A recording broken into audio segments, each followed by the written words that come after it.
हमारे जन्म में और भगवान के जन्म में जमीन आसमान का अंतर है। कैसे अंतर है कि भगवान प्रकट होते हैं, हम जन्म लेते हैं। ऐसा ही हुआ है। राम का जन्म हुआ, भय प्रगट कृपाला दीन दयाला, प्रकट हुए हैं। राम का आना हुआ है तो प्रकट हुए हैं कौशल्या के आगे। और इधर कृष्ण का आगमन हुआ है तो भी प्रकट हुए हैं वसुदेव और देवकी के आगे। कितना अंतर हो गया, कितना फर्क हो गया हमारे जन्म लेने में और भगवान के अवतरित होने में। अवतरित का मतलब ही यही है कि उतरना, आसमान से, स्वर्ग से, सत्यलोक से उतरना, उतर करके आए हैं। इसीलिए जो वहाँ का उनका स्वरूप है वो ही स्वरूप लेकर के आज कंस के कारावास के अंदर अवतरित हुए हैं। और एक बात आपने और सुनी थी कि जिस समय अवतरित हुए हैं इधर भी बहुत बड़ा ताला लगा हुआ था और जितने गेट थे सब जगह बहुत बड़े बड़े ताले लगे हुए थे और बाहर पहरेदार कि देवकी और वासुदेव कहीं इधर उधर चले ना जाए। सभी ताले खुल गए, सभी ताले खुल गए। जैसे ही भगवान का आगमन हुआ सभी ताले खुल गए। और केवल ताले ही नहीं खुले, भगवान ने वसुदेव को कहा, वसुदेव जी मेरी माया का आगमन हुआ है व्रज में। मैं अकेला नहीं आता दुनिया के अंदर, जब भी आता हूं मैं और मेरी माया साथ साथ अवतरित होते हैं। मेरी माया का आगमन हुआ है व्रज में और मेरा आगमन हुआ है यहां मथुरा में। आप ऐसा कीजिए, मैं बाल रूप हो जाऊं, मुझे लेकर के ब्रज में जाइए और ब्रज से मेरी माया को लेकर के जो स्त्री का रूप है, जो लड़की का स्वरूप है, शिशु लड़की के रूप में, उसको वापस ला करके अपने पास रख लीजिए। ये बात कही है भगवान ने, वहां और तो कोई दूसरा नहीं है। वसुदेव के मन में अपने आप नहीं आया कि अपने आप आ गया और वसुदेव कृष्ण को लेकर के अपने आप गए हैं, अपने आप नहीं गए। भगवान की आज्ञा हुई है कि मेरा पालन पोषण वहां होना है, इसलिए आप मुझे तो वहां छोड़े आइए और मेरी माया को, माया स्वरूप उस शिशु बालिका को आप ले आइए। तभी, क्योंकि रास्ता तैयार है, ताले खुल गए हैं, इसलिए वसुदेव जी उसको पल्ले में, टोकरी में बैठा करके जा रहे हैं। मथुरा और ब्रज के बीच में पड़ती है जमुना। जो गए हैं वो जानते हैं, जो नहीं गए उनको समझ लेना चाहिए कि मथुरा और ब्रज के बीच बीच जमुना पड़ती है। अब जैसे ही जमुना को पार करने लगे, जमुना ने विचार किया कि भगवान स्वयं आए हैं, कितना सौभाग्यशाली समय है। आज मैं उनको चरणों का स्पर्श तो प्राप्त कर लूं। ये अजीब घटनाएं कभी बार आपको देखने को मिलती है, और ये एक बार इतिहास में नहीं है, ये इतिहास में बारंबार ऐसी घटनाएं होती हैं जिनको समझना हर एक इंसान के बस की बात नहीं है। आपने सुना होगा पंजाब में जैसे गुरु गोबिंद सिंह साहिब सरसा को पार करने लगे तो सरसा का जल भी बहुत बढ़ गया था, जिन्होंने इस कथा को, इस कहानी को सुना है। और इधर जैसे ही वसुदेव ने जमुना में प्रवेश किया, जमुना का जल स्तर बढ़ गया। जल स्तर क्यों बढ़ गया? क्योंकि जमुना चाहती है, सौभाग्य मिला है आज भगवान के चरणों का स्पर्श करने का, इसीलिए जल स्पर्श, जल बढ़ गया। परंतु जब वासुदेव घबराने लगे कि जल यहाँ तक आ गया, तो वो दयावान भगवान कृष्ण ने अपना पाँव नीचे कर लिया। और एक दिन का अभी शिशु नहीं है, परंतु क्यों? क्योंकि वो परमपिता परमात्मा है, इसलिए हर एक जर्रे को जानने वाले, हर एक घटकी पहचानने वाले, जैसे ही जमुना के विचार को अपने आप छुआ तो उस समय भगवान ने अपना पाँव नीचे लटका लिया, और जैसे ही पाँव नीचे लटका, पानी का स्पर्श हुआ, उसी समय पानी का जल स्तर नीचे चला गया। स्पर्श करना था, जमुना ने केवल चरणों का स्पर्श करना था, स्पर्श हो गया, उसके पश्चात जल स्तर नीचे चला गया। वासुदेव के मन को शांति हुई, जो डूबने लगे थे उनके मन को शांति हुई, तो उसके पश्चात ब्रज में गए हैं, और जैसा भगवान की आज्ञा थी बाबा नंद के घर में गए हैं, और उनको कोई मालूम नहीं, कोई पता नहीं है। वहां पे जो माया का अवतार हुआ था, वहां पे एक लड़की का जन्म हुआ था, उस लड़की को तो लेकर के आ जाते हैं, और वहां कृष्ण को उसी जगह पे सुला करके वापस आ जाते हैं। अब सुबह हुई, कंस को पता चला कि बच्चे का जन्म हुआ है। अब कंस तो यही सोचता है कि बच्चे का जन्म वो ही बच्चा जो 8वां होना था, जैसे आकाशवाणी हुई थी उसी के मुताबिक आज भी 8वां लड़का होगा, लड़का। परंतु उसको ये नहीं पता कि लड़का तो कहीं और चला गया, और अब यहाँ वासुदेव के पास, देवकी के पास कौन है? एक कन्या है। परंतु जब आदमी का दिमाग खराब हो जाता है तो सत्य असत्य का पहचान नहीं कर पाता, और उस समय जो भी बच्चा है उसको लेकर के मारने के लिए कंस, बच्चे को लेकर के, उस लड़की को लेकर के, जैसे पहले हर एक बच्चे का कत्ल किया, इसी प्रकार उस बच्ची को लेकर के उसके पाँव को पकड़ करके पटकना चाहता है, परंतु उससे हाथ से छूट करके, क्योंकि वो तो माया रूप है, वो तो माया रूप है, आसमान में चली गई। आसमान में जाकर के कहने लगी, ए मूर्ख कंस, तेरे मारने वाला तो ब्रज में पड़ रहा है, जिससे तेरे को भय है, जिससे तेरे को डर है, वो तो ब्रज में पड़ रहा है, मेरे को मार करके क्या करेगा? अब कंस डर रहा है।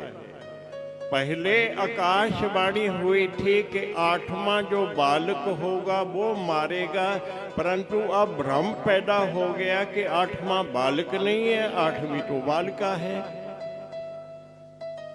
अब उसके मन से ये भ्रम निकल नहीं रहा कि लड़का मारेगा या लड़की मारेगी, आठवां मारेगा, पहला मारेगा, कौन मारेगा, ये दिमाग से परे की बात है। और फिर ब्रज में अनेकों बच्चे होंगे, उनमें से कौन मारेगा, मैं किसको पहचानूं, कैसे पहचानूं कि कौन बालक है जो वसुदेव का लड़का है, जो देवकी का लड़का है, जो मुझे मारेगा। एक तरफ से बच्चों को मारने का मन बना लिया वासुदेव। जैसे ही वासुदेव से वो लड़की को लेकर के गया, आकाशवाणी सुनी और उसके पश्चात ब्रज में जिस बच्चे का भी जन्म हुआ है, मन बना लिया कंस ने कि सबको एक साइड से मारना शुरू कर दो, सबको ही।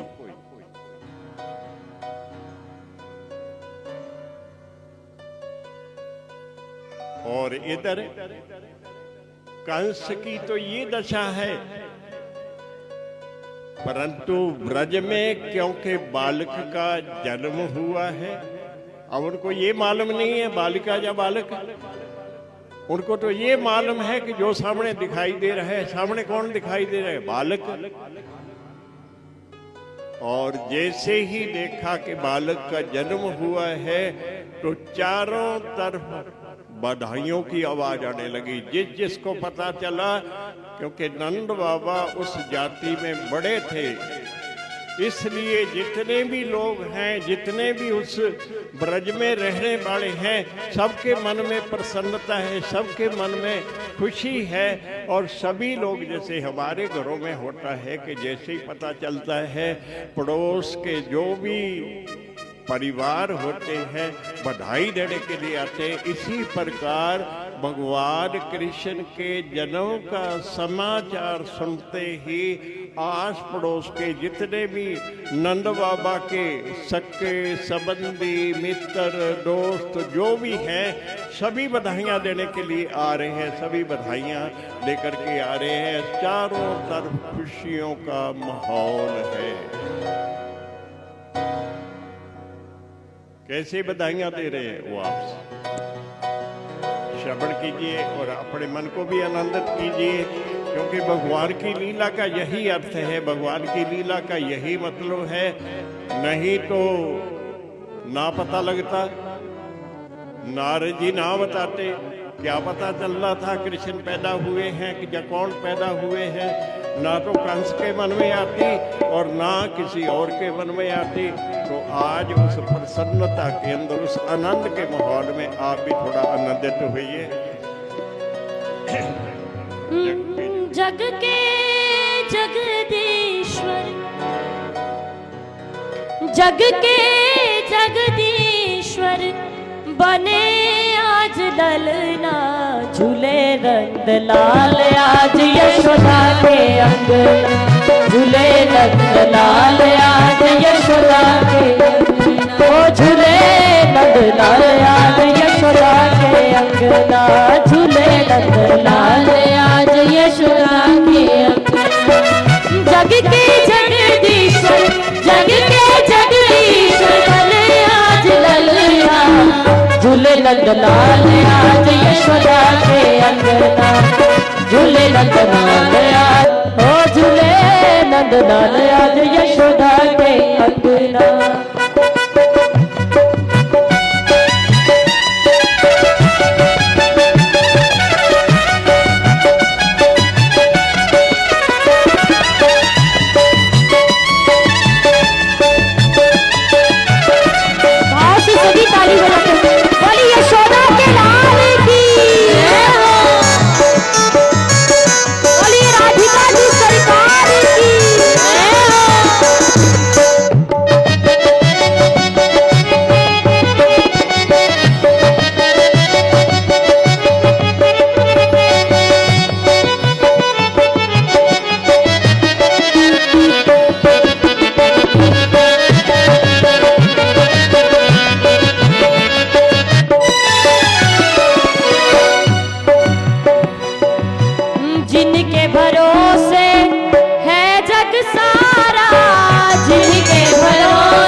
यशोदा के अंगना।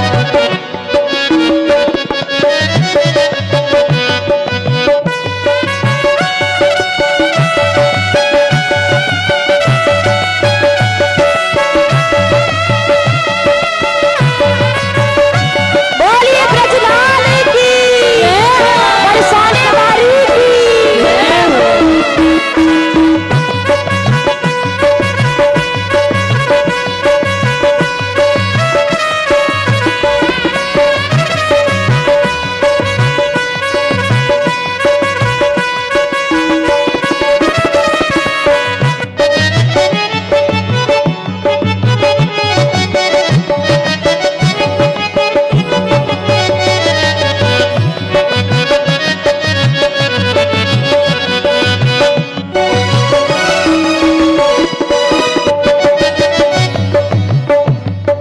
और जिनको सृष्टि दाता कहती, जिनको सृष्टि दाता कहती, जिनको सृष्टि दाता कहती, जिनको सृष्टि दाता कहती, पर्वत नदियाँ जिनसे बहती, पर्वत नदियाँ जिनसे गिर गिर उठ उठ, गिर गिर उठ उठ, गिर गिर उठ उठ, गिर गिर उठ उठ, सीख रहे चलना। झूले नंदलाल आज यशोदा के अंगना, झूले नंदलाल आज यशोदा के अंगना। जग के जगदीश्वर, जग के जगदीश्वर भले आज ललना। झूले नंदलाल आज यशोदा के अंगना, झूले नंदलाल आज यशोदा के अंगना।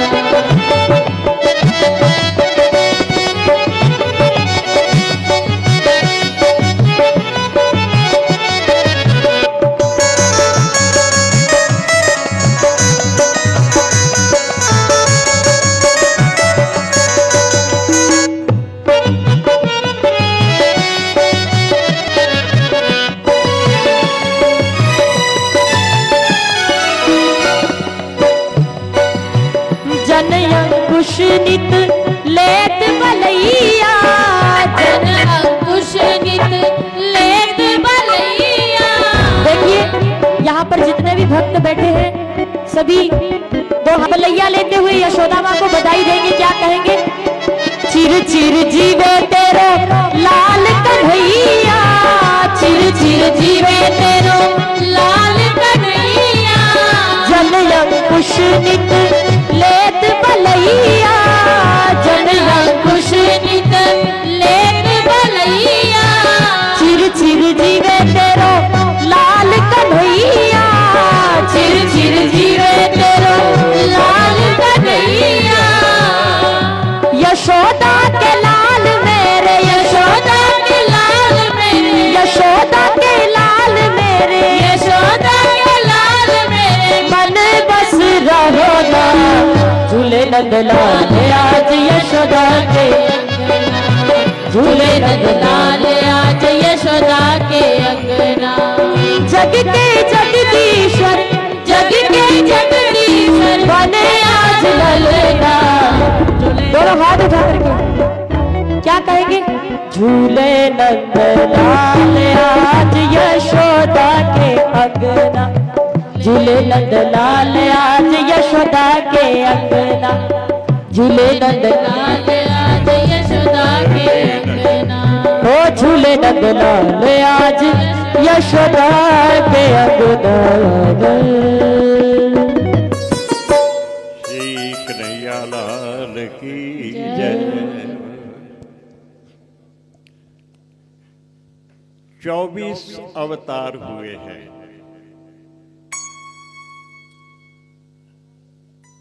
गुरु नानक देव जी की उनमें गिनती नहीं है, गुरु गोविंद सिंह की उनके अंदर गिनती नहीं है, परंतु 24 अवतारों को समझना इतना कठिन नहीं है।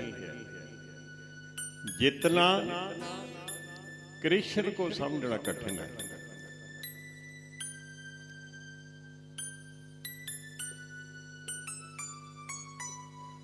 गुरु नानक देव जी को समझना उतना कठिन नहीं है, सरल हृदय है।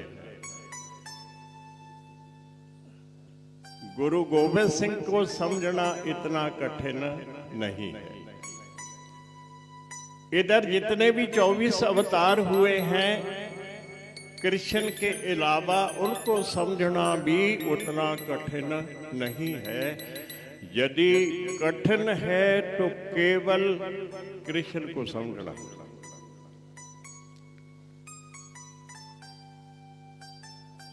खलोना भी टेढ़ा, चलना भी टेढ़ा, हर एक बात टेढ़ी।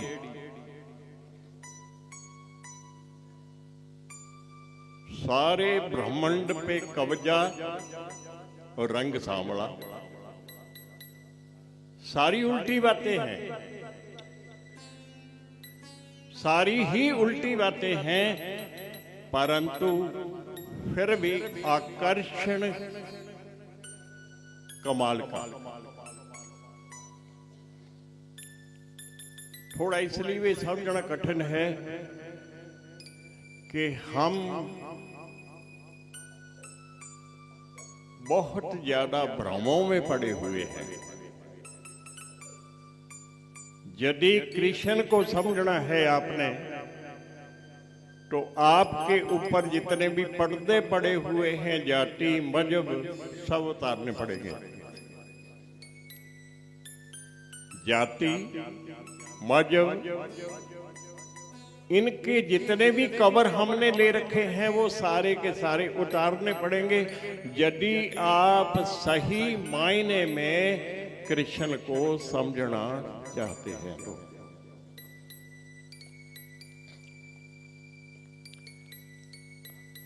अब यदि आपसे कहा जाए वाहेगुरु कहो,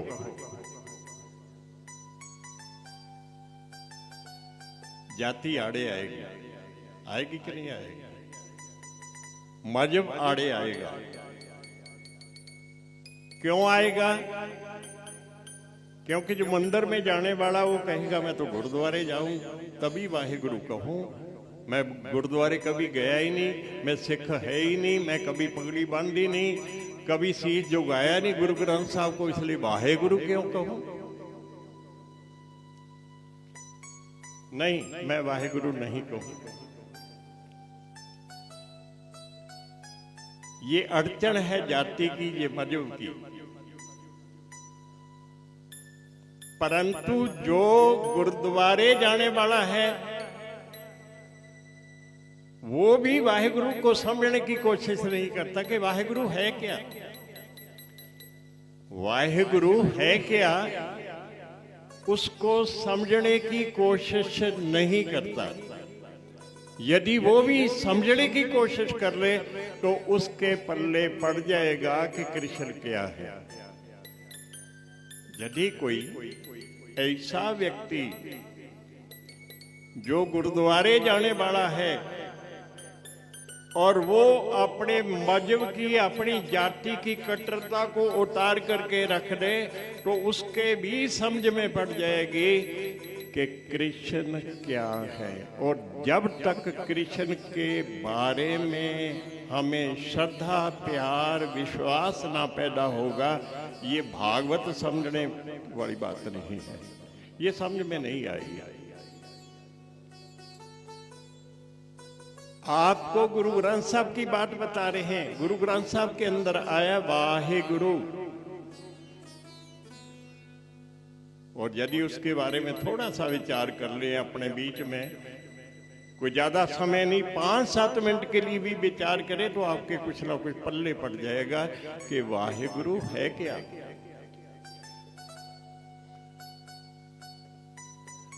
यदि जाति आड़े आएगी तो आप हमारे साथ बोलना भी पसंद नहीं करोगे।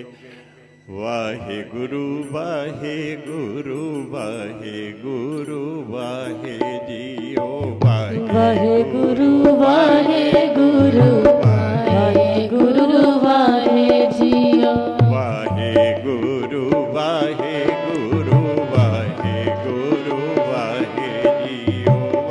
वाहे गुरु वाहे गुरु वाहे गुरु वाहे जियो। कहीं ऐसा तो नहीं है कि स्वामी जी कृष्ण की जय बुला दो, कृष्ण कृष्ण कहला दो, है?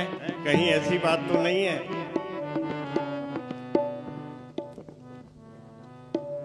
दूसरी पंक्ति सुन लीजिए उसकी। सत साच शीनवास आड पुरख सदा तोहि सत साच श्रीनिवास आद पुरख सदा तू ही। सत साच शीनवास आड पुरख सदा तोहि सत साध श्रीनिवास आद पुरख सदा तू ही। वाहे गुरु वाहे गुरु वाहे गुरु वाहे जियो। वाहे गुरु वाहे गुरु वाहे गुरु वाहे जियो। वाहे गुरु वाहे गुरु वाहे गुरु वाहे जियो। वाहे गुरु वाहे गुरु वाहे गुरु वाहे जियो।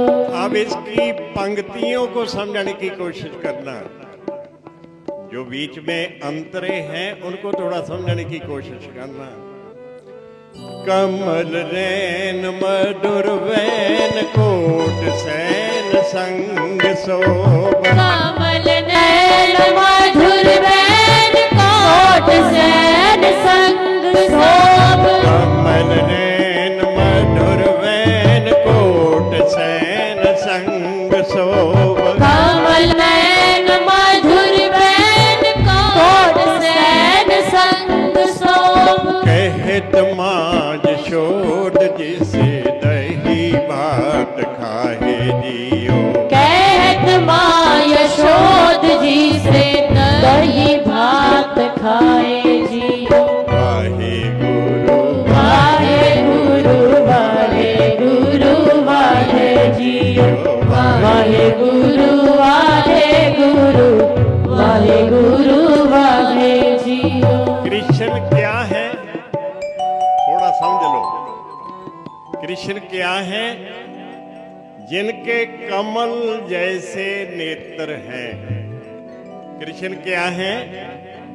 जिनके कमल जैसे नेत्र हैं और वाणी इतनी मधुर है कि जो सुने, चाहे पशु पक्षी है, कोई मग्न हो जाए।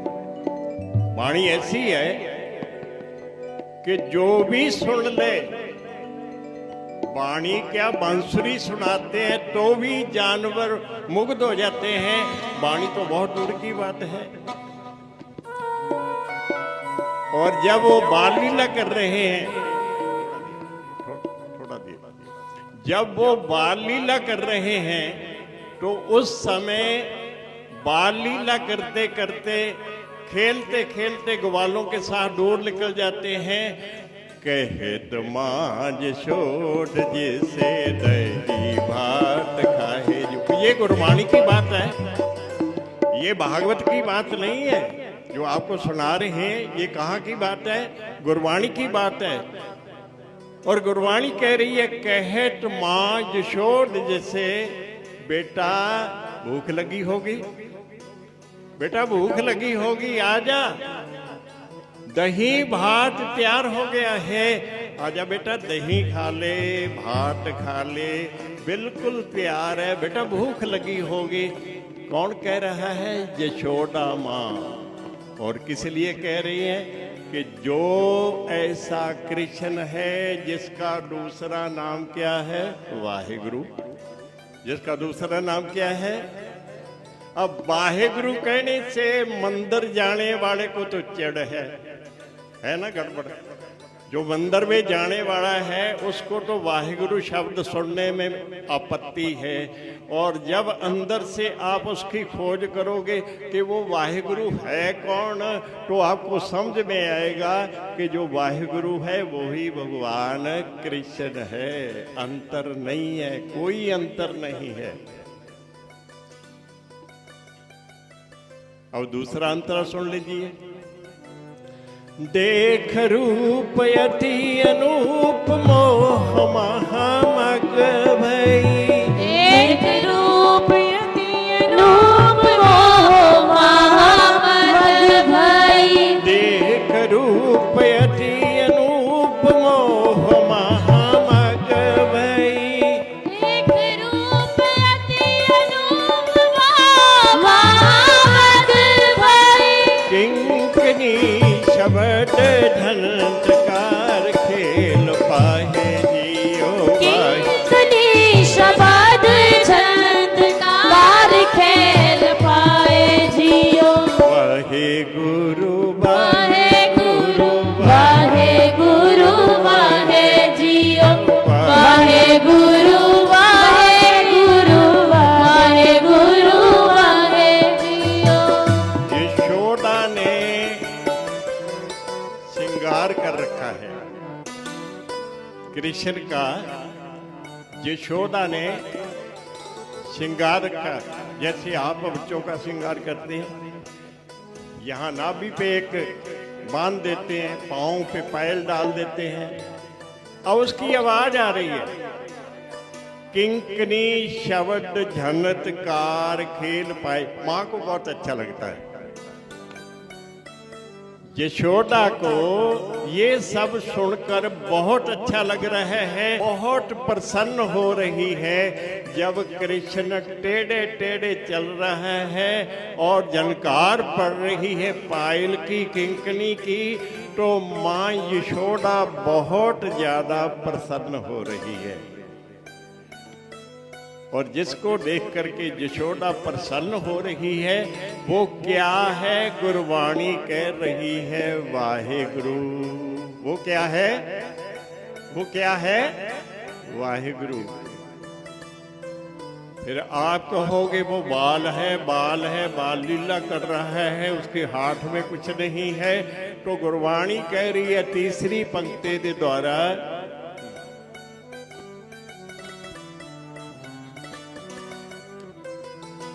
काल कलम हो कम हाथ कहो कौन मेट सके। काल कलम हो कम हाथ कहो कौन मेट सके। काल कलम हो कम हाथ कहो कौन मेट सके। काल कलम हो कम हाथ कहो कौन मेट सके। ईश ब्रह्म ज्ञान ध्यान ठहिए चाहे जियो। ईश ब्रह्म ज्ञान ध्यान ठहिए चाहे जियो। वाहे गुरु वाहे गुरु वाहे गुरु वाहे जियो। वाहे गुरु वाहे गुरु वाहे गुरु वाहे जियो। है तो बहुत छोटा नन्हा सा बालक। क्या है? बहुत नन्हा सा बालक, परंतु काल रूपी कलम भी उसके हाथ में है। काल रूपी कलम किसके हाथ में है? उस नन्हे से बालक के अंदर। ब्रह्मा भी उसकी आज्ञा में है, शंकर भी उसकी आज्ञा में है, जितने भी ब्रह्मांड के देवी देवता हैं। है तो देखने को बहुत नन्हा सा बालक, परंतु सारा ब्रह्मांड उसकी पकड़ में है, उसकी पकड़ में। इसीलिए जैसे ही बच्चे की परवरिश चालू हुई ब्रज के अंदर, तो उस समय सबसे पहले कौन आए हैं? सबसे पहले भगवान शंकर। उनसे रहा नहीं गया। प्रभु आए संसार में, अवतरित हुए हैं, उनसे रहा नहीं गया। और जैसे ही पता चला कि आज भगवान कृष्ण के रूप में मेरे प्रभु, मेरे राम, मेरे ईश्वर, मेरे अल्लाह, अनेकों नाम हैं उसके, वो परमात्मा आज प्रकट हुए हैं कैलाश से चल करके दर्शन करने के लिए। उस भगवान के दर्शन करने के लिए कौन आए हैं? भगवान शंकर। और जब शंकर आए हैं, अब इधर खुशियां तो हो रही हैं ब्रज के अंदर, परंतु बच्चे बच्चे के मन में ये भी भय है कि कंस कहीं कोई गड़बड़ ना कर दे, कंस कहीं कोई गड़बड़ ना कर दे, ये भी भय है। और इसलिए कोई भी आता है, कोई भी आता है, किसी रूप में भी आता है, तो उस समय मन में भ्रम पैदा होता है कि क्या यह स्वरूप से तो लगता है भगवान शंकर हैं, परंतु कहीं राक्षसों की माया तो नहीं, कहीं राक्षसों की माया तो नहीं है। इसलिए भ्रम पैदा होता है। इसीलिए मां यशोदा किसी को भी दिखाना नहीं चाहती। अब जो जानते हैं वो तो आएंगे ही, वो तो बधाई भी देंगे, वो तो आएंगे भी, परंतु जो नहीं न जानता उसको कोशिश है कि उसको ना मिलाया जाए।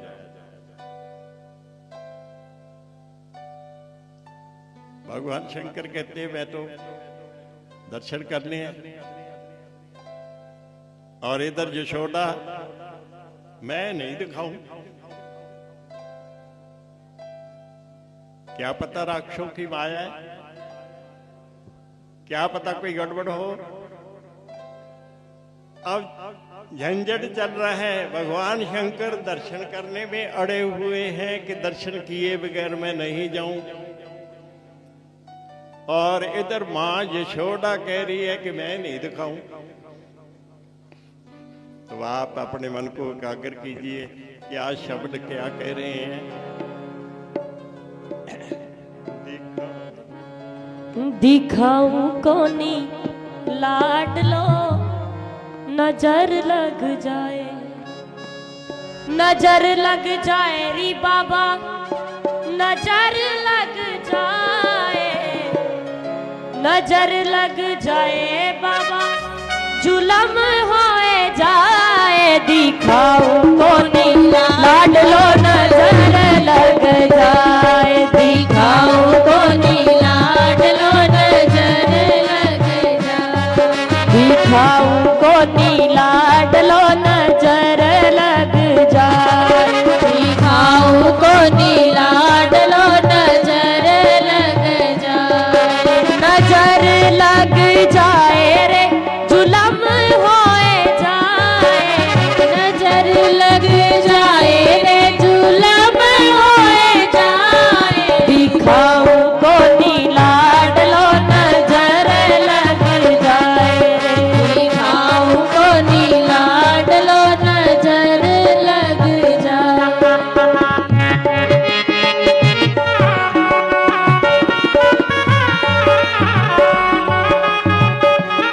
बोली उमापति महादेव की जय, बाल कृष्ण लाल की जय। आओ से सभी ताली बजाते हैं।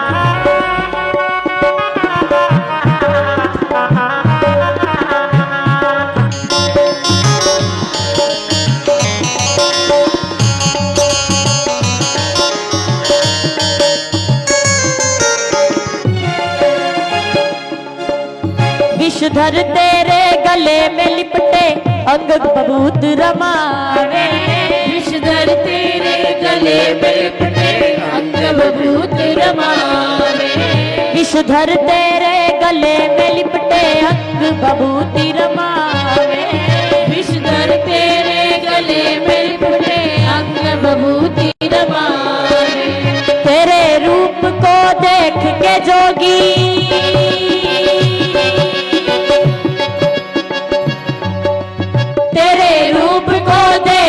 जोगी लाल मेरो डर जावे। दिखाऊं कोनी लाडलो, नजर लग जाए, दिखाऊं कोनी लाडलो, नजर लग जाए।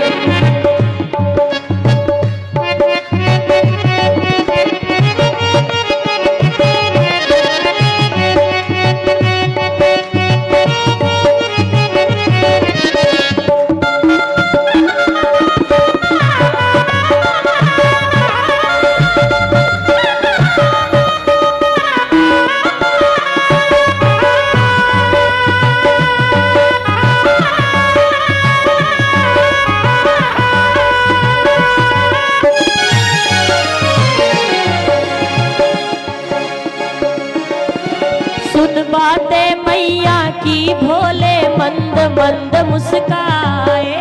सुन बातें मैया की भोले मंद मंद मुस्काए। सुन बातें मैया की भोले मंद मंद मुस्कावे। सुन बातें मैया की भोले मंद मंद मुस्काए। जिससे सारा जगत है डरता उसको कौन डराए। जिससे सारा जगत है डरता उसको कौन डराए। दिखाऊं को नीला डलो नजर लग जाए री। दिखाऊं को नीला डलो नजर लग जाए।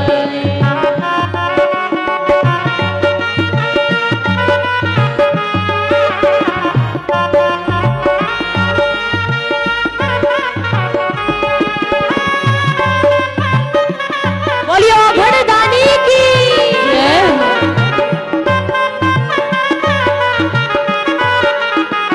वहां से सभी लोग हाथ उठाकर बोलिए यशोदा के लाल की सभी ताली बजाते हैं।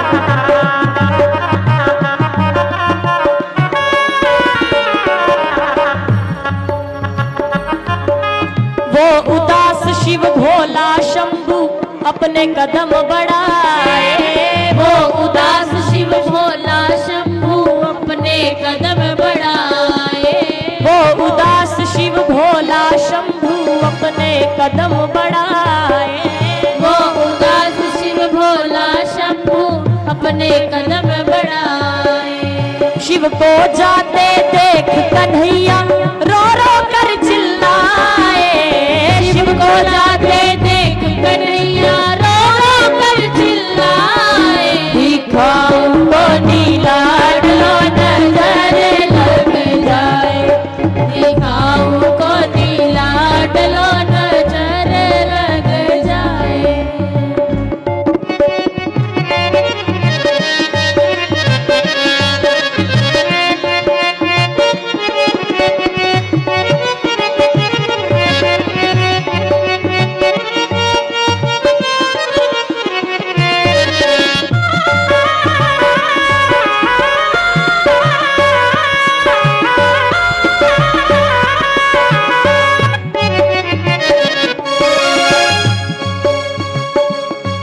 ओ नंदलाल का रोना सुनकर बोली मात यशोदा।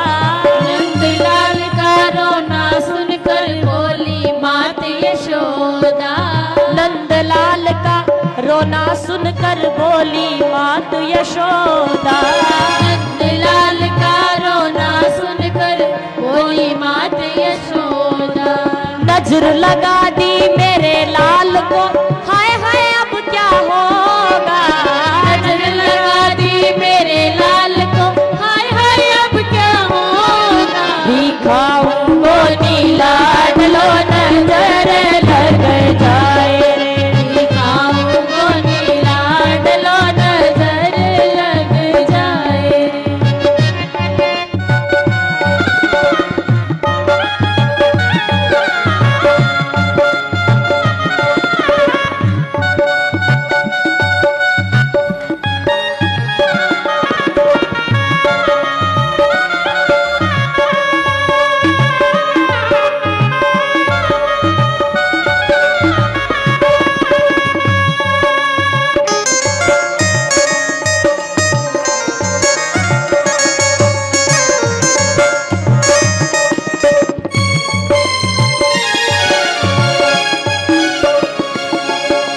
इतना सुनकर मात यशोदा मोहन को ले आई। इतना सुनकर मात यशोदा मोहन को ले आई। इतना सुनकर मात यशोदा मोहन को ले आई। इतना सुनकर मात यशोदा मोहन को ले आई। दर्शन किए हरि के शिव ने। दर्शन किए हरि के शिव ने दासी खुशी मनाई। दिखाऊं को नीला लो नजर लग जाए। दिखाऊं को नीला डलो नजर लग जाए।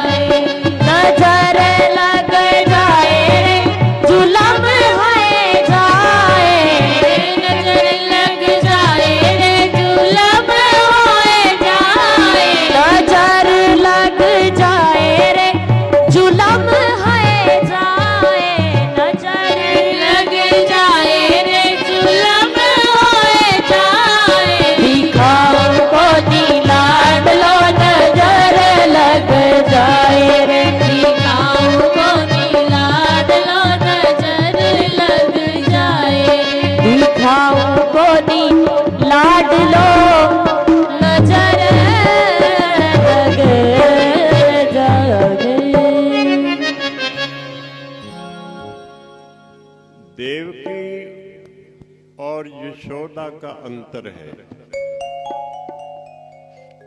क्या अंतर है कि देवकी के सम्मुख चतुर्भुज हुए हैं, परंतु यशोदा को पूरा पता नहीं है कि ये बालक कौन है।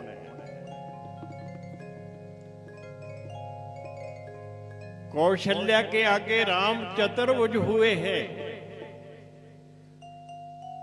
परंतु यशोदा को ये मालूम नहीं है कि ये बाल कौन है।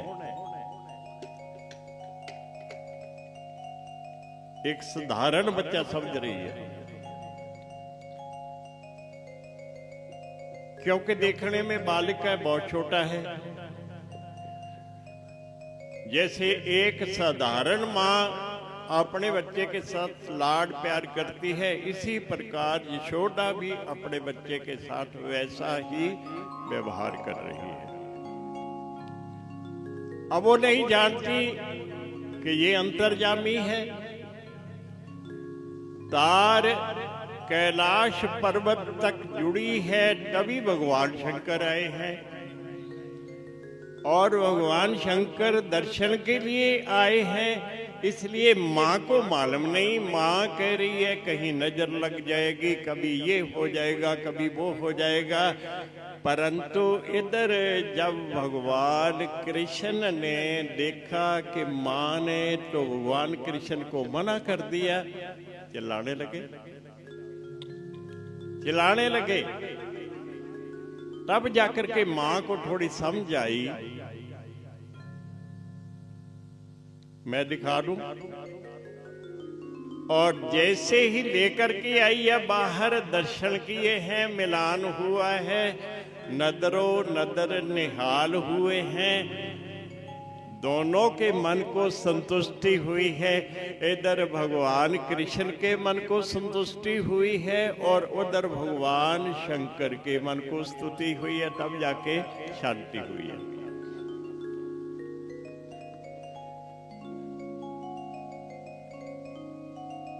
यदि यशोदा को भी वो दर्शन हो जाते होंगे, एक समय आएगा कि जब यशोदा को पता चल जाएगा कि ये साधारण बालक नहीं है, परंतु अभी पता नहीं है, अभी मालूम नहीं है।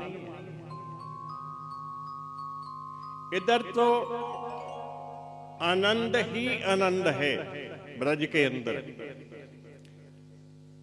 अब इधर घबराहट है मथुरा के अंदर।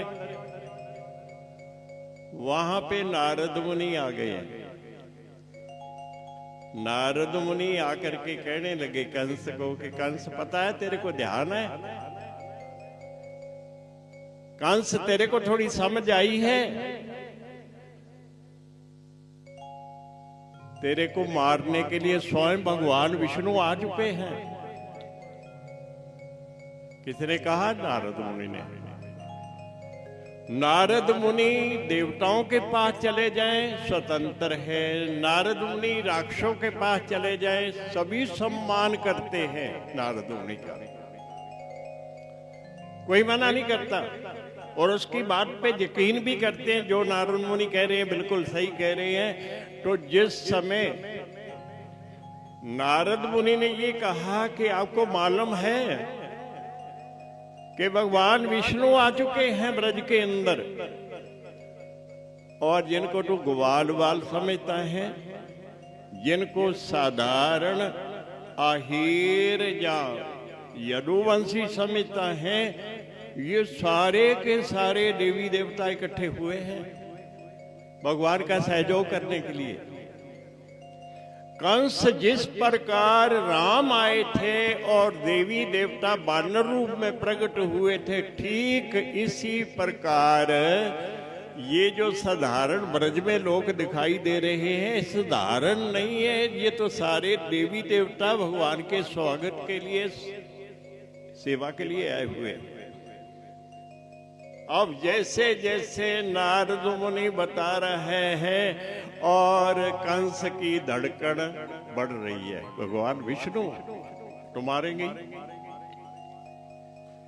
परंतु कोशिश तो करूं। प्रयत्न तो करूं, तो सबसे पहले प्रयत्न क्या है कंस का? जो एक भयंकर राक्षसी थी जिसका नाम था पूतना। क्या नाम? पूतना। उसको भेजा, उसको भेजा है कि जा एक एक बच्चे को मारना शुरू कर दे। और सबसे पहले कहां आई है? भगवान कृष्ण के पास। अब किसी साधारण बच्चे को तो वो मार देती, कोई खास बात नहीं थी। किसी साधारण बच्चे को मारना कोई बड़ी बात नहीं है। अब आ कहां गई है? सबसे पहले भगवान कृष्ण के पास आ गई है। अपना भेष बदल लिया, राक्षसी स्वरूप समाप्त कर दिया, एक सुंदर औरत का रूप बना लिया। जैसे और लोग बधाइयां देने के लिए आते हैं, इसी प्रकार कंस के भेजी हुई पूतना भी वहां पहुंच गई है।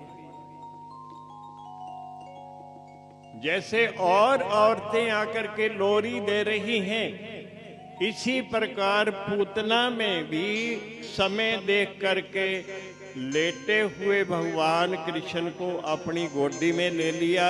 और गोद में लेते ही जिस स्तन के ऊपर कालकूट विष लगा रखी थी, वो अपना स्तन भगवान कृष्ण के मुख में दे दिया।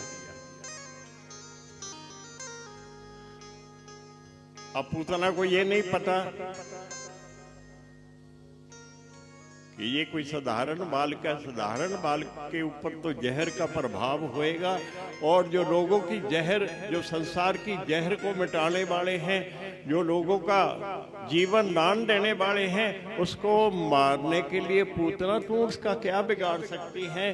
तो जैसे ही पूतना आई और मारने के विचार से सुंदर स्वरूप बना करके दूध पिलाने लगी, तो उस समय भगवान कृष्ण ने दूध ही नहीं खींचा, उसके प्राण भी खींच लिए। भगवान कृष्ण ने दूध ही नहीं खींचा, उसके प्राण भी खींच लिए। जैसे ही प्राण निकलने लगे, दुखी होने लगी, तड़फड़ाने लगी, तो उस समय अपने सही स्वरूप में, राक्षसी स्वरूप में आ गई और काफी दूर जाकर के गिरती है। और भगवान कृष्ण वहां भी उसकी छाती पे पड़े हुए हैं। और जैसे ही प्राण शांत होने लगे, तो उस समय पूतना ने क्या कहा? हे हरि। क्या कहा? क्या कहा? हे हरि। अब बार बार जैसे अजामल ने बार बार नारायण नारायण नारायण कहा था, इसी प्रकार पूतना चिल्ला रही है, हे हरि बचाओ, हे हरि बचाओ, हे हरि बचाओ। हरि कह दिया, इसीलिए आपको बोला था कि यदि बच्चे का नामकरण करो तो कम से कम ध्यान से, यदि बच्चे का नाम रखो तो कम से कम जितने भी भगवान के नाम हैं उनमें से कोई एक नाम चुन लो। क्योंकि चाहे कोई पुण्यात्मा है, चाहे कोई पापात्मा है, आखिरी समय में जब भी हमारे मुख से भगवान का नाम निकलेगा, कल्याण हो जाएगा। इसी बात को, जैसे आपको कहा ना कि भगवान का दूसरा नाम क्या है, शायद आप भूल जाओ, वाहेगुरु। क्या नाम है? घर तक जाते जाते तो भूल ही जाओगे। वाहेगुरु। कृष्ण का नाम क्या है? बोल लीजिए, जहां तो बोल लीजिए, कम से कम पंडाल के अंदर तो बोल लीजिए, शायद याद रह जाए। भगवान कृष्ण का नाम क्या है? वाहिगुरु। भगवान कृष्ण का नाम क्या है? ये मत सोचना कि गुरुद्वारे वाले बोलते हैं हम नहीं बोलना, ये भेद मत करना, क्योंकि भगवान कृष्ण का एक नाम वाहिगुरु भी है। इसलिए वाहिगुरु कोई पगड़ी वाला बोल रहा हो तो बुरा मत मानना। कोई पगड़ी बांध दे, किसी ने अमर छका हुआ है, वो बोले वाहिगुरु और आपको बुरा लगे, तो यदि आपको बुरा लगेगा तो समझ लो कि आपका भगवान कृष्ण के प्रति कोई प्रेम नहीं है। अब ये पूतना की बात कौन कह रहा है? इधर तो भागवत कह रही है और इधर गुरु नानक देव जी की वाणी कह रही है, हरि हरि करत पूतना तरी। आखिरी समय में क्या आवाज लगाई थी? क्या आवाज लगाई थी? हे हरि बचाओ। जैसे अजामल ने आखिर में कहा था ऐ नारायण मेरे बचाओ, इसी प्रकार पूतना ने कहा हे हरि बचाओ, मेरे प्राण तो मत खींचो। मैंने तो दूर पलाने के मन से आई थी, परंतु आपने मेरे प्राण ही खींच। जैसे ही हे हरि हे हरि हे हरि ऐसा कहा तो भगवान कितने दयालु हैं, कितने कृपालु हैं, जिनको आप बाल रूप में समझ रहे हैं, जिसको भी पल्ले में सोया हुआ साधारण व्यक्ति समझ रहे हैं, साधारण बालक समझ रहे हैं, उस बालक ने ऐसी कृपा की है, ऐसी दया की है। हरि हरि करत पूतना तरी, बाल घातनी कपट भरी। अब कंस ने तो बालकों को मारने के लिए भेजा था ना, परंतु सो हरि नैनो की पुत्री, भगवान ने उस पूतना को अपनी मां का दर्जा दे दिया। भगवान कृष्ण ने उसको कौन सा पद दे दिया? अपनी मां का पद दे दिया। अब जैसे यशोदा जब इस संसार को छोड़ करके जाएगी तो कहां जाएगी? गोलोक में। देवकी जब भी जाएगी संसार को छोड़ करके किस लोक में जाएगी? गोलोक में।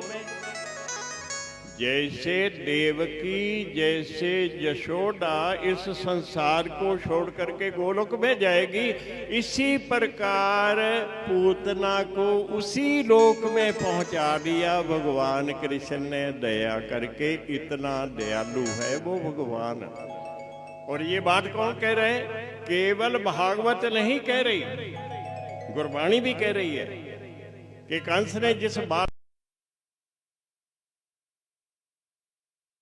हरि करते करते, हालांकि हरि का वर्णन भागवत में नहीं आया और गुरबाणी में वर्णन आया है कि आखिरी समय में जैसे ही स्तन पिलाने के लिए अपने स्तन भगवान कृष्ण के मुख में दिए हैं, भगवान कृष्ण ने केवल दूध नहीं पिया, उसके प्राण भी पीने शुरू कर दिए।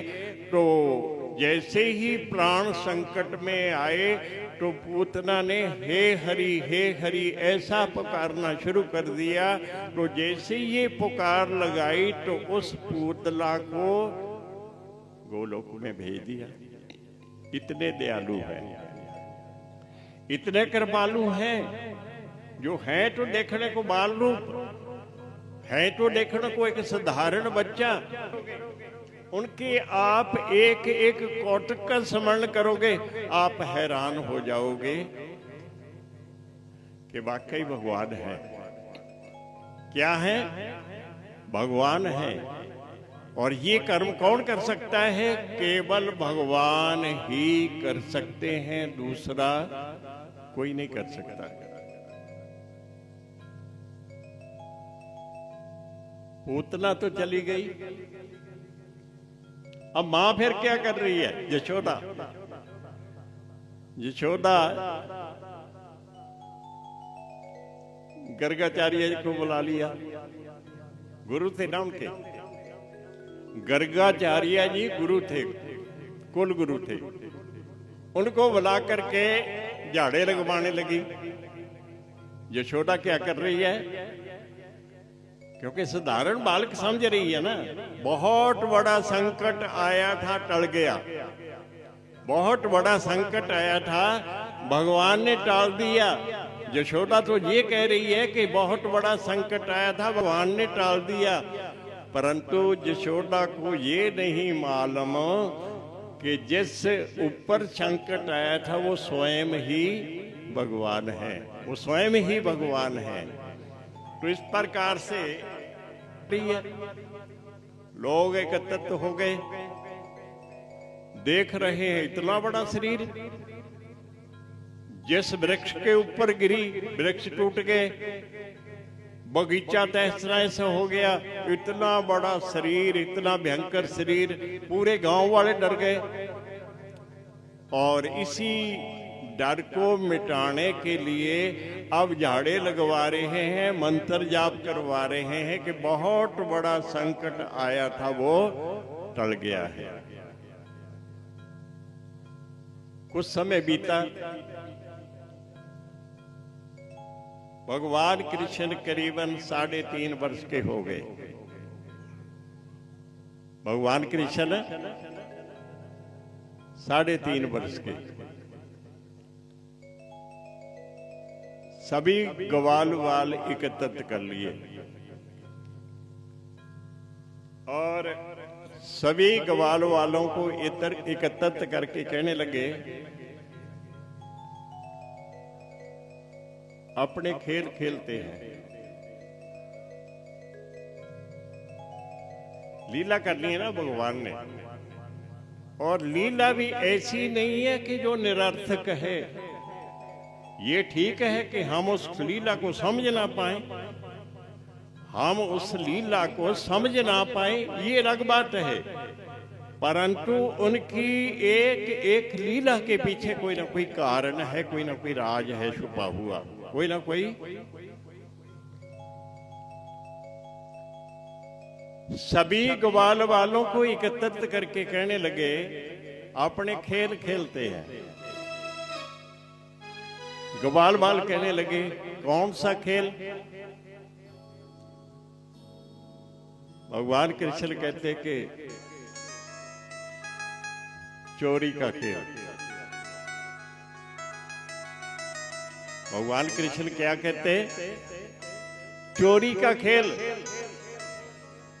अब यदि हम धार्मिक पहलू, सामाजिक पहलू ये लें तो भगवान होकर के चोरी सिखाते हैं।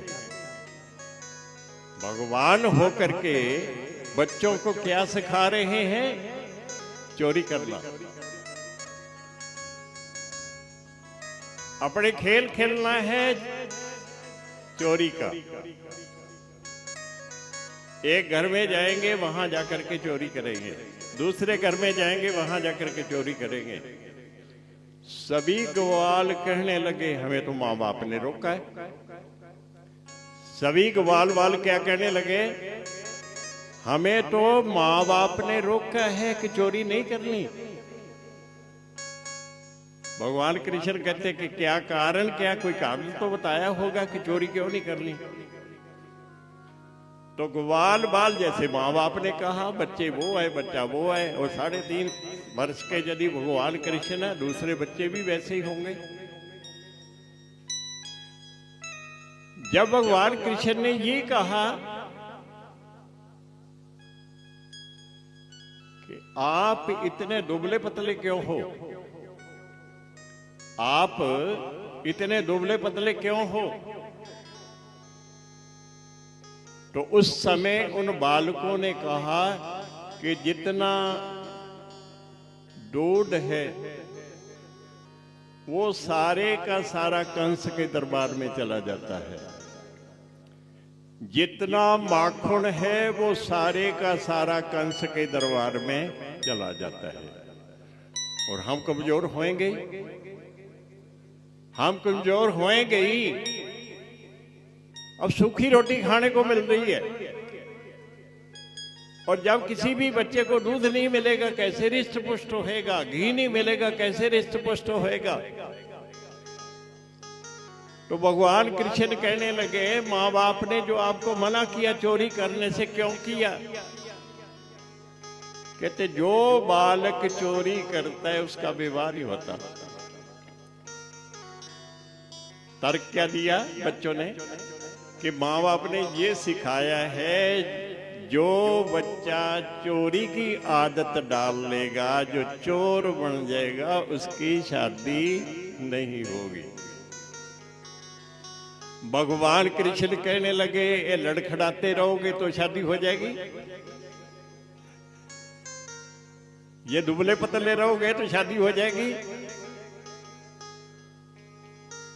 अब ऐसे ही दुबले पतले मर जाओगे शादी हो जाएगी।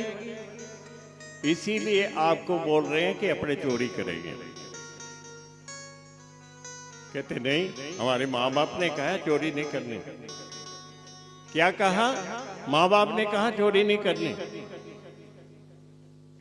अब भगवान कृष्ण जो लक्ष्य लेकर के चल रहे हैं, उस लक्ष्य के अनुसार उन बच्चों को साथ जोड़ना है। इसलिए जब बच्चों ने कहा कि हमारे माँ बाप ने जो कहा हम तो वही मानेंगे, हम चोरी नहीं करेंगे, तो भगवान कृष्ण कहने लगे, अच्छा आप अपनी टोली अलग बना लो, हमारी टोली अलग है, मैं और दाऊ हम अलग खेलेंगे, आप अलग खेलो। तो जैसे ये बात कही तो उस समय सारे के सारे कहने लगे, नहीं हम चोरी करेंगे, जैसा आप कहोगे वैसा ही करेंगे, खेलेंगे आपके साथ। अब जो भगवान कृष्ण चोरी की बात कर रहे हैं, क्यों कर रहे हैं, इसके पीछे बहुत बड़ा रहस्य है, यदि आप समझो।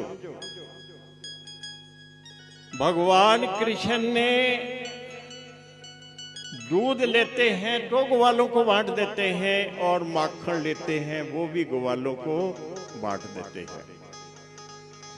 और यहाँ तक के ये बात मथुरा तक फैल गई, ताकि अब जब मथुरा के अंदर दूध नहीं गया, उन्होंने पूछना शुरू किया कि दूध क्यों नहीं आया।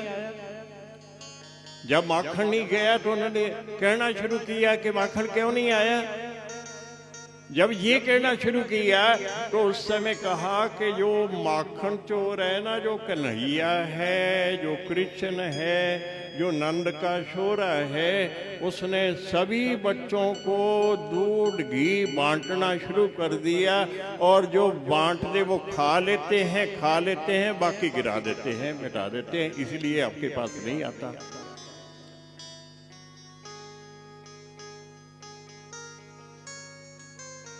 यदि कोई राजा टैक्स ले रहा है, उस टैक्स का विरोध करना कितना अजीब है। एक छोटा सा जो 3.5 वर्ष का बच्चा है उस चीज का विरोध कर रहा है। ये कोई साधारण आदमी नहीं है जो ऐसी बात का विरोध कर सके। अब हमारे भारत के अंदर मुसलमान हुए हैं, मुसलमान टैक्स लेते रहे हैं, हम देते रहे हैं, मुसलमान टैक्स लेते रहे और हम देते रहे हैं, किसी ने विरोध नहीं किया। परंतु कंस के जमाने के अंदर भगवान कृष्ण ने केवल विरोध किया, क्योंकि भगवान कृष्ण ही विरोध कर सकते हैं, दूसरा कोई विरोध नहीं कर सकता। बाकी किसी के अंदर हिम्मत नहीं है, बाकी किसी के अंदर सामर्थ्य नहीं है कि वो विरोध कर सके। अब इस बात से और भी ज्यादा दुखी हो गया कंस कि जब तक ये कृष्ण नहीं मरेगा तब तक मैं कुछ भी नहीं कर सकूंगा। आज इन्होंने दूध घी बंद किया है, कल को पैसे का टैक्स भी बंद कर देंगे, कल को कुछ और भी अपनी मनमानी करेंगे। इसलिए एक एक करके, केवल पूतना को नहीं, एक एक करके जितने भी उसके वहां पल रहे थे राक्षस, उनको भेजना शुरू कर दिया।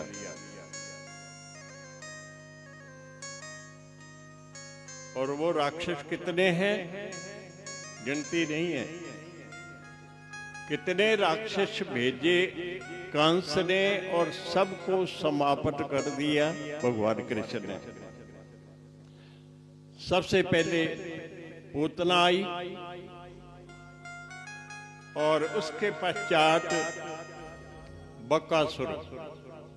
बकासुर जिसके बहुत बड़ा शरीर है, बगुले जैसा, बगुले जैसा, और वो भगवान कृष्ण को मारना चाहता है अपनी चोंच को फैला करके।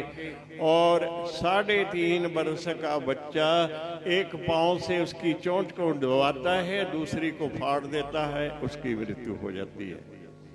इसी प्रकार उसका एक और भाई है वत्सासुर।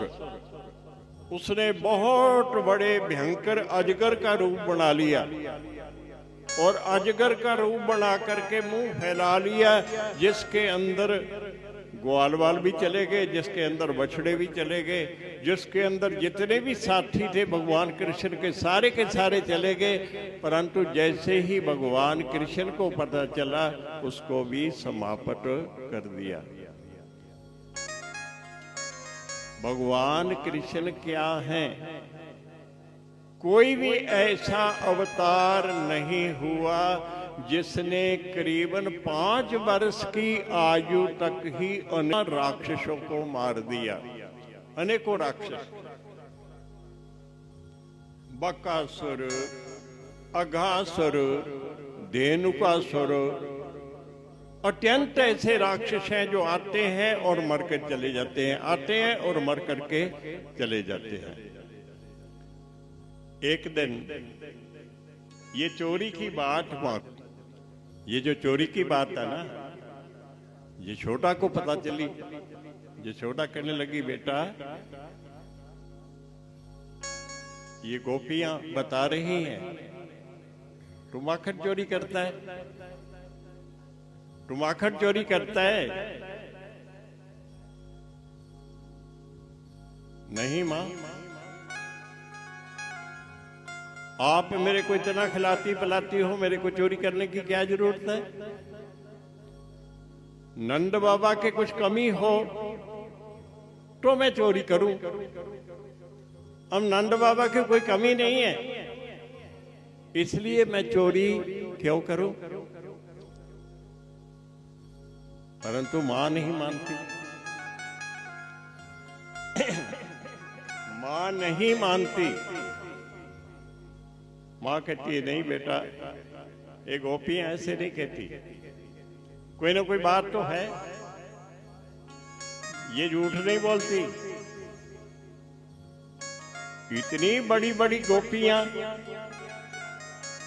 ये सारी विवाहित हैं, किसी के एक बच्चा, किसी के 2 बच्चे, इतने बड़े बड़े, जो कोई भी स्त्री पुरुष है झूठ नहीं बोलता। बेटा तू तो बच्चा है, ये झूठ नहीं बोलती, कोई ना कोई गड़बड़ है, बेटा चोरी मत किया कर।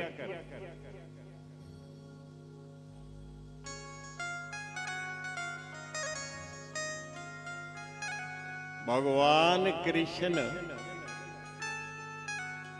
माता को क्या कह रहे हैं? मां, कुछ गोपियां ऐसी हैं जो मेरे साथ ईर्ष्या करती हैं।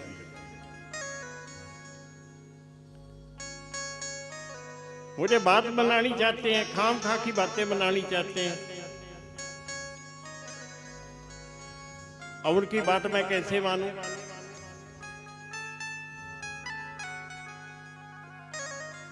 मेरे को काम कहती है, ये करो वो करो, मैं कैसे करूं? मैया, लगता है कि ऐसी किसी गोपी ने तेरे पास चुगली की है, और कोई बात नहीं है, और कोई बात नहीं है, बस यही बात है, वो चुगली को तूने सच्ची मान लिया है, और कोई बात नहीं है। और भगवान कृष्ण माता से अपनी बात इस प्रकार कह रहे हैं।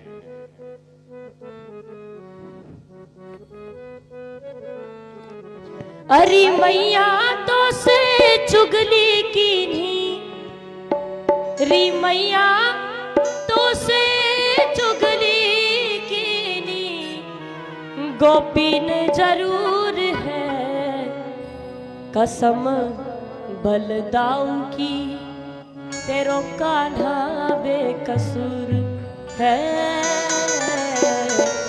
कसम बलदाऊ की, तेरो कान्हा बेकसूर है।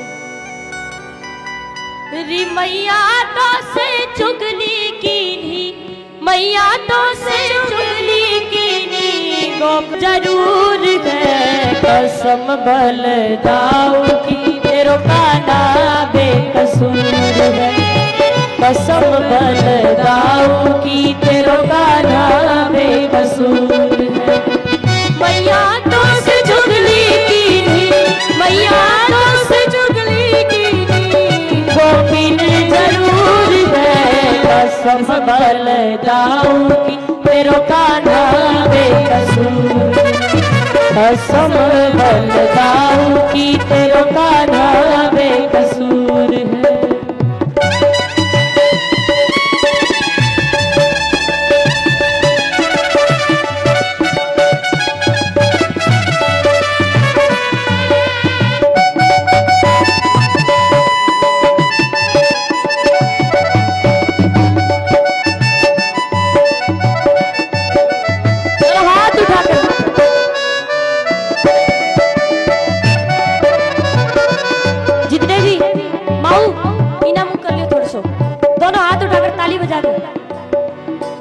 भगवान हो भोर हो तो मैं बन को जाऊं, जाए चराऊं गैया, भोर हो तो मैं बन को जाऊं, जाए चराऊं गैया, भोर हो तो मैं बन को जाऊं, जाए चराऊं गैया, भोर हो तो मैं बन को जाऊं, जाए चराऊं गैया, ग्वाल बाल सब संग में मेरे, संग बलदाऊ भैया, ग्वाल बाल सब संग में मेरे, संग बलदाऊ भैया, ग्वाल बाल सब संग में मेरे, संग बलदाऊ भैया, ग्वाल बाल सब संग में मेरे, संग बलदाऊ भैया।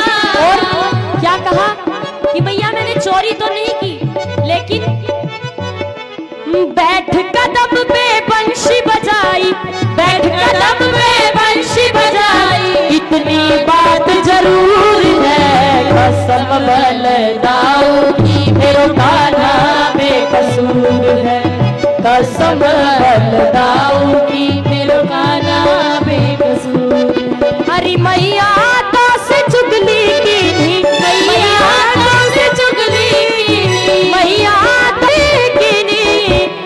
मैया तो से चुगली की नहीं, गोपीन जरूर है। और बलदाऊ की कसम खा रहे हैं बांके बिहारी, क्या कह रहे हैं? दोनों हाथ उठाकर सभी कहेंगे कसम बलदाऊ की, तेरो कान्हा बेकसूर है कसम बलदाऊ की, तेरो कान्हा बेकसूर है।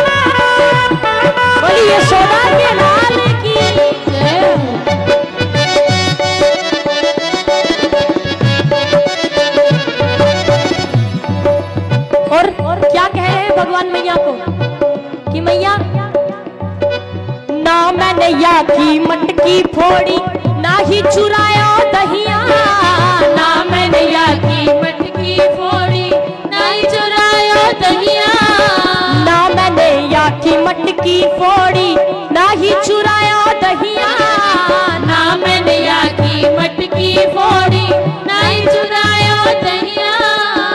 अभी तक तो बलराम जी की कसम खा रहे थे, वो तब तो ठीक था, लेकिन अब भगवान क्या कह रहे हैं?